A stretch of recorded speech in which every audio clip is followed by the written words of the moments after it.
Now he's sort of completely got a hold on the Qin kingdom. There's a period in Chinese history which is quite a few generations before this, a couple of hundred years even before this, called the Warring States period, and that period comes to an end with the first emperor. And sometimes it's just the unification of China, or China's wars of unification, whatever you say. It all comes to an end because he does successfully do what none of the predecessors have been able to do, which is unite them all, beat them all in various battles. And so what we're told really is that the Qin war machine it's getting more and more honed over the last few generations, or the last 50, 60, 70 odd years. It's becoming more and more honed. It's sort of just becoming undeniably better than the other kingdoms' armies. So this is a kind of Philip of Macedon situation. Right, that's good. I've not thought of that. So. He's been just fighting with the Greek states and the barbarians to the north, and he's just whoever. I mean, this is not. So was his name Ling Zhao, was it? Yeah, Ling Zhen. Yeah. Ling Zhen. Yeah. Right. See, terrible names.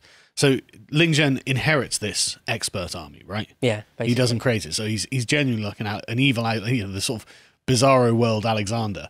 Actually, that's a good way. That's a good framing. Actually, I quite like it. So whoever who was in charge of the army had obviously been good at what they were doing, and the army had become more and more professionalized. Yeah. And so they say that it was becoming better and better and better, and then. When the first emperor becomes in control of it, he does a couple of last tiny little tweaks, which apparently make it more or less unstoppable, or nearly. Right, what does he do? Well, he puts extremely capable men in charge of it. Oh, that's a good idea. So he picks, just like Genghis Khan, actually. Yeah. Again, that's a title. His real name was Temujin, wasn't it? But Genghis Khan put people at the top of his army, generals, who were there out of merit. Crazy.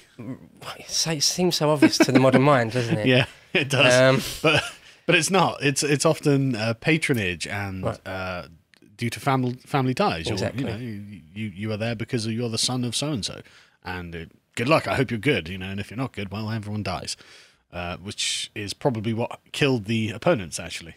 Yeah. Instead of it being based on hereditary who your family are, or a feudal system, what your family are.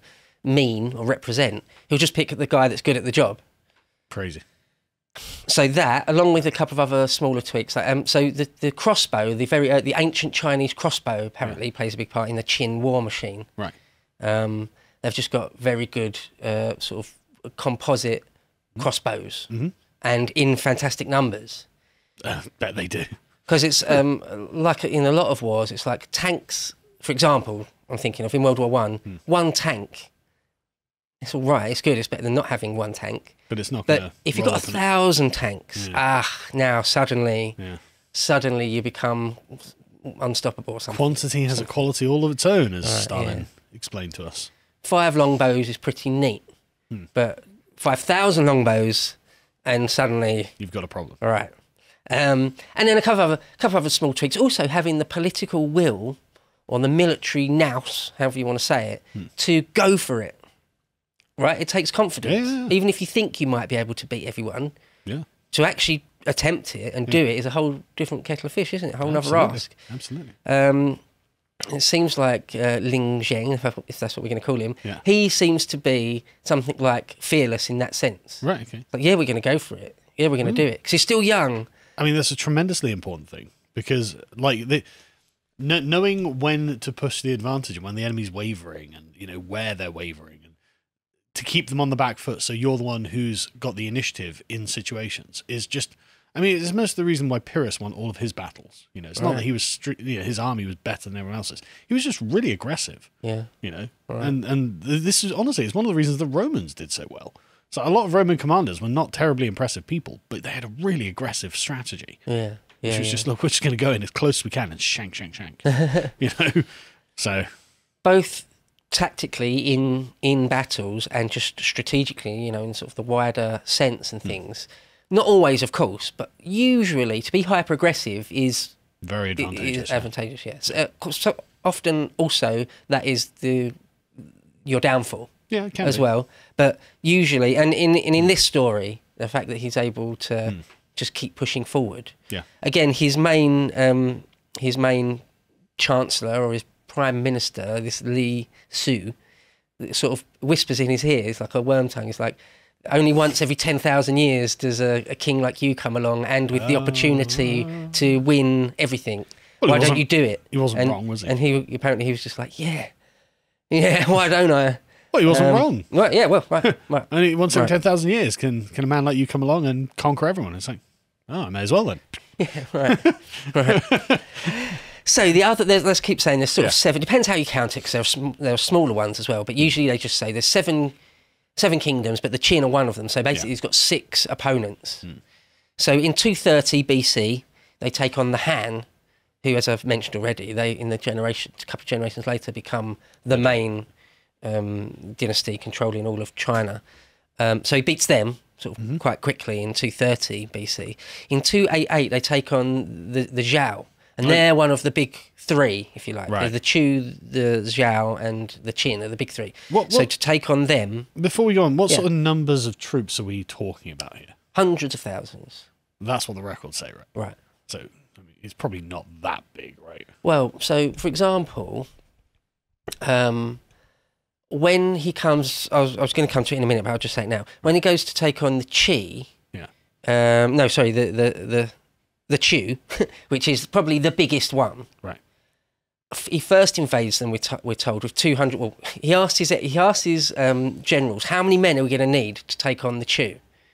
And one of his generals says 200,000. Another one says 600,000.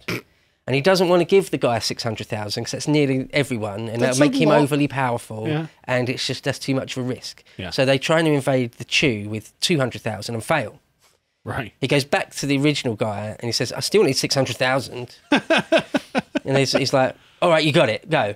And they successfully do it with 600,000. Jesus, that's just... Like, again... Nothing like that's happening in the Punic Wars, is it? Yeah, no. Hannibal doesn't have men to spend. Like, it's not like just... Look, this feels Napoleonic, right? Yeah. Where it's just like, look, I'm spending 20,000 lives a month. They can't beat me. Where it's just, my warfare is attritional. This is like the opposite of what the European warfare is like. Yeah. No, we don't have like hundreds of thousands of men just spare. We're not the Romans.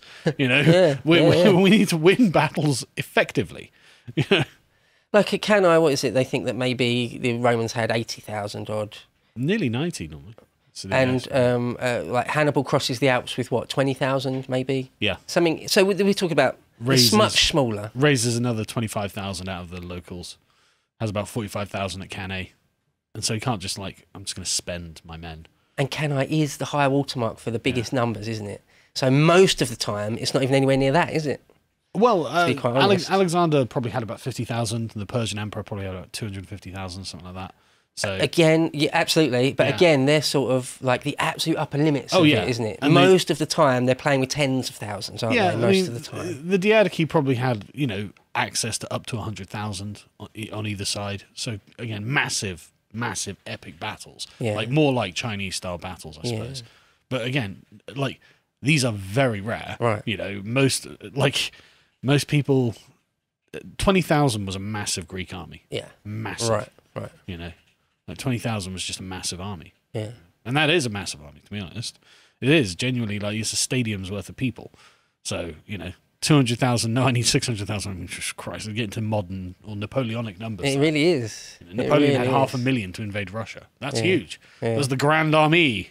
Yeah. So, yeah. It is Grand Army levels. Yeah. Right, absolutely. Yeah. In 200 BC. I mean. Yeah, that's crazy. But I suppose the counter argument, because I mean, like it's like when the Germanic tribes invade and they've got hundreds of thousands of men, but they are just the regular tribesmen. That's every man, isn't it? Almost. And but they're also men who haven't got any particular training or equipment or anything like that.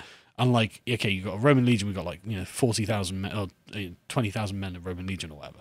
Yeah, but they're going to be really good, And so when Boudicca brings up 100,000 tribesmen and 10,000 Romans just whacks the lot of them, well, it tells you everything about the quality over quantity.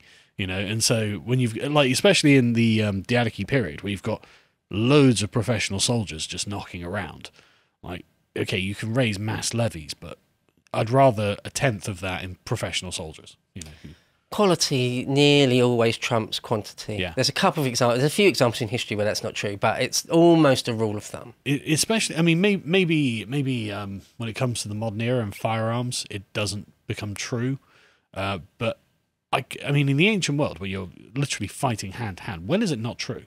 Like, right. I literally can't think of an example off the top of my head where inferior troops in mass numbers overwhelm superior troops who are in the minority. Like, I mean, literally Caesar, Alexander, Hannibal. Like, I just can't think of an example. The main examples that sprung to mind are all modern ones. Yeah. Yeah. I mean, I suppose maybe the Gallic invasion of Greece during 270, I think it is, where like 90,000 Gauls invade Greece and overwhelm the Macedonians. Right. Until one of them defeats them. So that is during the Diadochi period. Yeah, it is during the Diadochi period. So that maybe then, I suppose, but with anything, given enough, you will find an exception to the example. Yeah. The Teutons and the Cimbri, maybe invading the Romans, but that's about it. Like it's really unusual.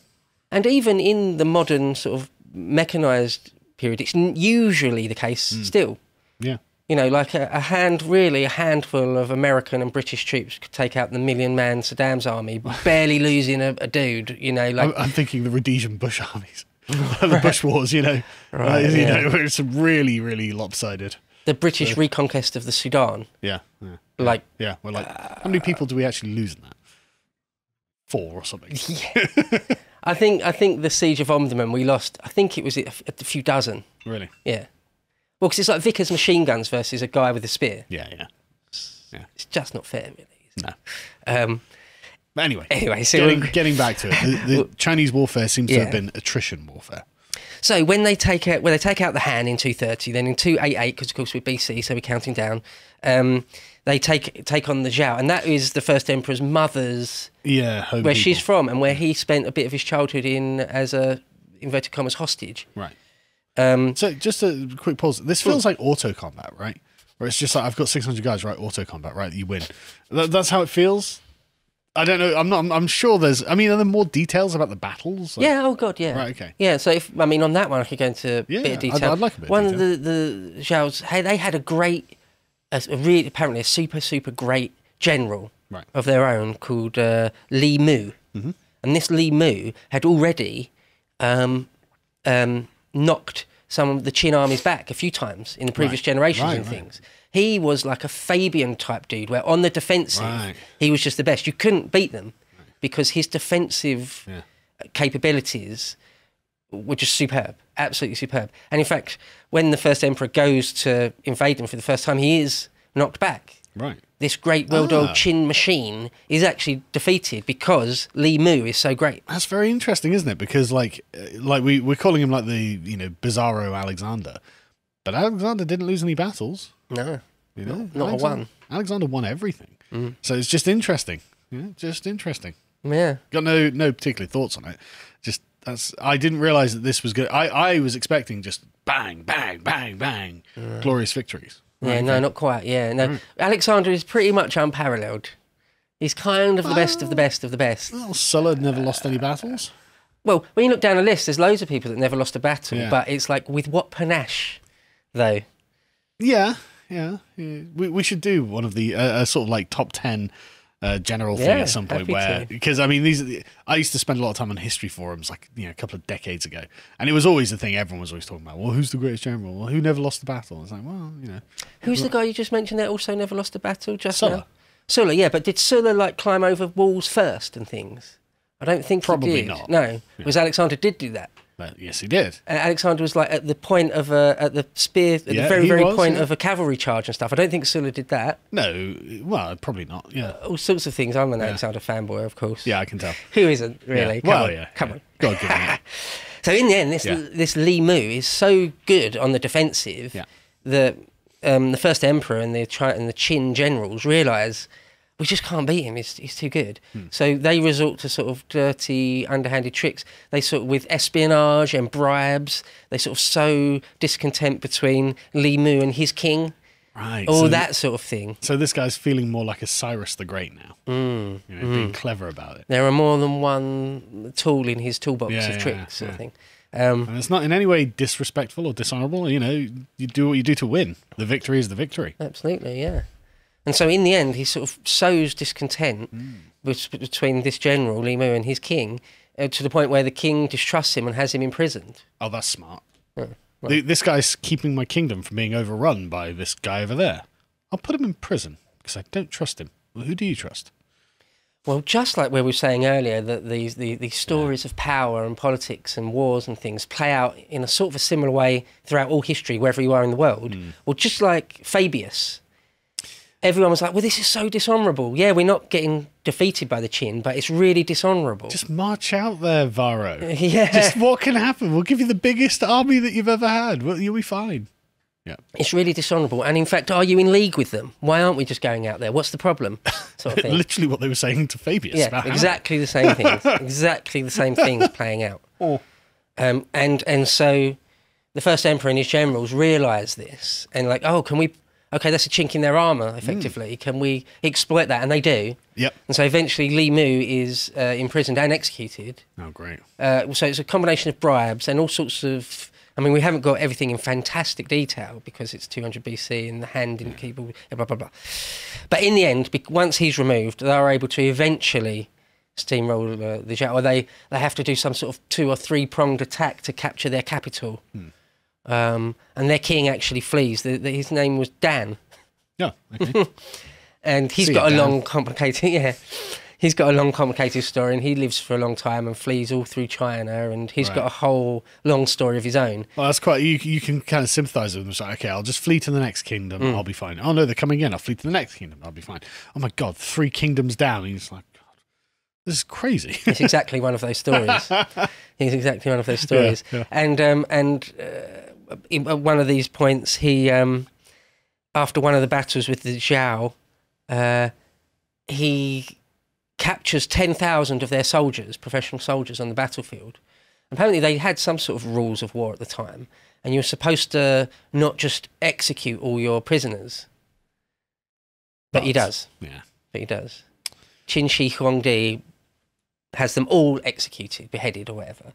And so again, it says... I see why the comparison with Charlemagne suddenly. Right. Yeah. It says it is sort of prepared to do anything it takes, really. Yeah. If he calculated that's what he kind of needed to do, to send a message or whatever, he will just do it. He's not really got any scruples, basically. No scruples. Well, next up are the Yan in 226. They're one of the smaller ones, so they're defeated pretty easy, as are the Wei in 225. They're perhaps the smallest one, really, probably. And so they sort of steamroller pretty quick. Oh, he does this and now very quickly. Yeah, right. So it's in the space of less than 20 years. Yeah. He successfully does what no warlord has been able to do for the last 200. Yeah, I mean, in 5 years, he's knocked 1, 2, 3, 4 kingdoms already. Yeah. 6. Right. Yeah. 5 years. That's a good 5 years. And so when historians look back and say, well, the Qin war machine must have been exactly that, a well-oiled war machine. There's no other way. You can't really see it in any other light. Yeah. But putting competent men in positions of power, probably useful. Yeah. Yeah, no, absolutely. Again, it's what Genghis Khan did, didn't he? Yeah. Yeah, it will take you a long way doing that. Actually, with the Wei, one of the stories is he had one of the big rivers, or one of the tributaries of one of the big rivers, diverted to flood their capital. Oh, really? Yeah, one of these grand sort of... Didn't the Mongols do something like that? Yeah, it's sort of an old trick, sort of a trick that's been used a fair few times. Because China is known as a land of rivers, really. Yeah. You've got the giant Yellow River, Yangtze River, and Pearl River. Yeah. 3 massive rivers in China. But some of their tributaries are absolutely gigantic as well. Yeah. And apparently during this whole period, this like expansion period, there were loads of flooding, earthquakes, famines, all sorts of natural disasters, which sort of weakened his enemies and played into his hands in all different ways. Heaven is on my side. Yeah, the mandate of heaven. Yeah. Exactly that, yeah. The gods are going to literally, reduce your walls to rubble because of an earthquake. Well, what am I going to do? Yeah, right. Yeah, it's like the stars have aligned. Yeah. Next up the last big one, really, are the Chu. They're really on a par with the Qin. I mean, in all sorts of ways. They must have been looking at this like, so what's happened to Han? Oh, they've been conquered by the Qin. Okay, well, that sucks for them. I'll just carry on. Then 2 years later, what happened to the Zhao? They've been conquered by the Qin. Okay. What about the Yan? Well, they were no one. Well, wait, well, hang on. He's conquered everyone. Who's left? Me and Qi? Oh, okay. Better get our army ready, hadn't we? So historians have said, what was going on in the mind of the policymakers why weren't of they the allying Qi? Yeah, exactly. Yeah, him? because the story in Europe throughout all of time really has been, someone's getting overly powerful. The French, the Spanish, the Germans, they're overly powerful. Well, obviously everyone's going to gang up against them then, right? Yeah, which is exactly what happens. So why didn't the Chu do that? No one knows.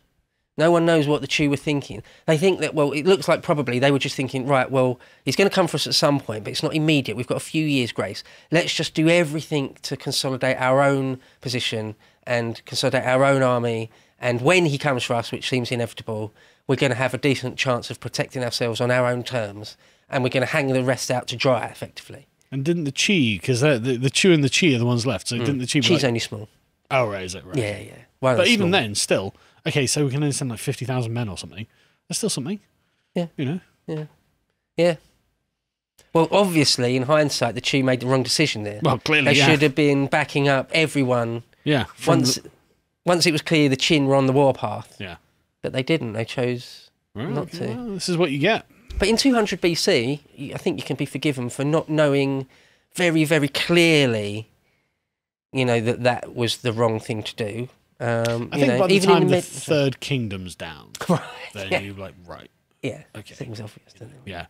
It's been 4 years and 3 kingdoms. I think we need to do something about this. Like even by proxy, like proxy wars and things, just send them send them money, whatever send them you arms, can. do fight guerrilla actions or something. Invade. Send 10,000 men to just harry their lands or something. Whatever it is, while their main army's outside, do something. We're just going to sit here like a blob. So, that's smart. What sort of damage was the Qin doing to these rival kingdoms? Then were they devastating the land and usually? Well, I know for a fact that they would quite often heavily damage or raise the capital. Right.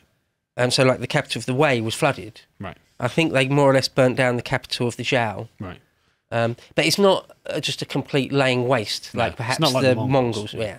Not like that's that. why I asked. Actually. Right, yeah. No, not on that level. Right. Because also it's his land now. Yeah, I guess. Yeah. Yeah, I suppose. It's like, why didn't Putin just sort of carpet bomb eastern Ukraine? Well, because he wants it to be his land. I think there might also be other factors that he's considering. I mean, if he starts carpet bombing Ukrainian cities, that's where look, okay, there's one thing, an invasion is one thing. Extermination is another thing. Yeah. Yeah. Yeah, I've gone completely over the top with my example there. Maybe. But that's okay. But you get the point. Yeah. So the Qi, as I say, in all sorts of ways, are a legit rival to the Qin. Well, they've got sort of, they're big, they've got sort of the same level, same size of land and resources and men at their disposal.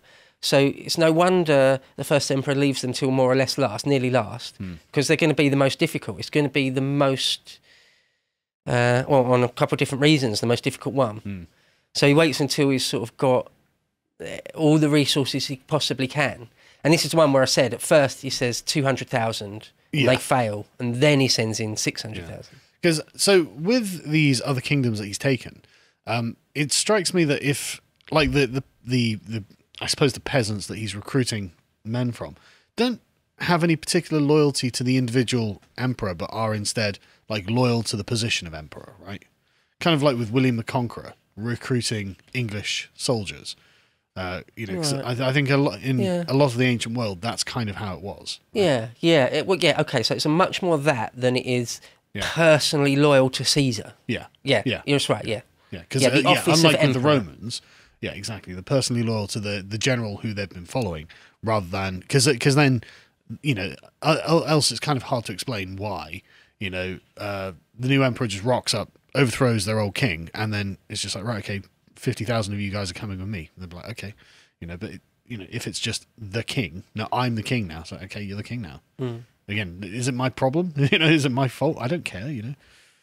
And another thing you've hinted at there is, of course, success breeds success quite often. A good point, yeah. Once you've got a ball rolling, yeah, and you're sort of kind of undefeated, more or less. Look how much loot those guys have taken. It's been a lot. And it looks like you really have got the mandate of heaven. Of course you haven't. Does, of course you haven't. There's no such thing. But hey, it looks like you have. That, but you know, who knows? You know, I'm not gonna say that. Well, I'm just teasing. Yeah, okay. Yeah, we could go on about. But you can use the term mandate of heaven, I think, as a metaphor for the kind of zeitgeist, right? Because it's just the general feeling that's in the air and in everyone's heads, and everyone can see you winning.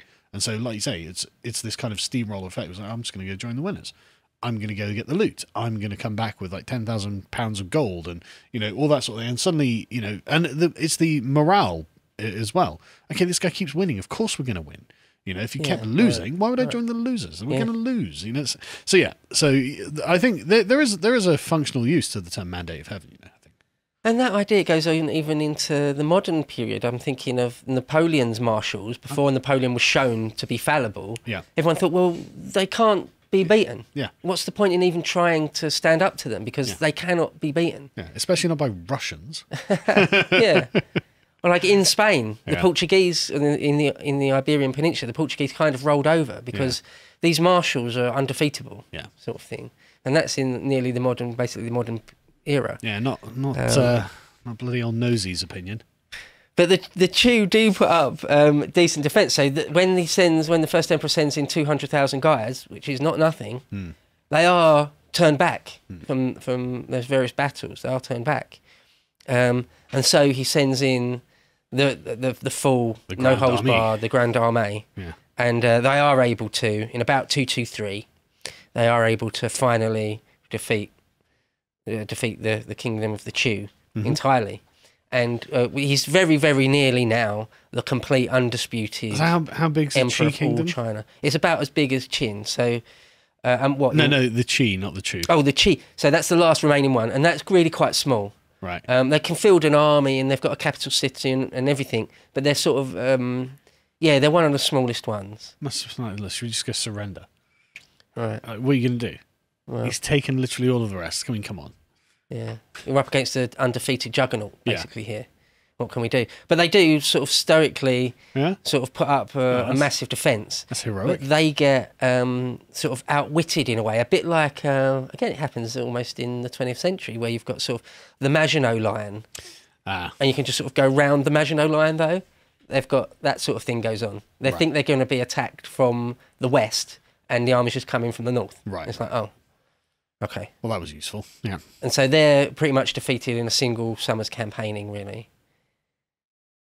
And so now Qin Shi Huangdi becomes the emperor, the first emperor of China. And as I say, Shi Huang or Shi Huangdi means first emperor. Yeah. So Qin, the Qin's first emperor of the Qin and China and all that sort of thing. Our modern word China is sort Qin, of like the masculine form of Qin with an A on China. Right. But as I say, the actual Chinese people, both in Mandarin and Cantonese, have a completely different word for it. Right. So, but To watch the full video, please become a premium member at lotuseaters.com.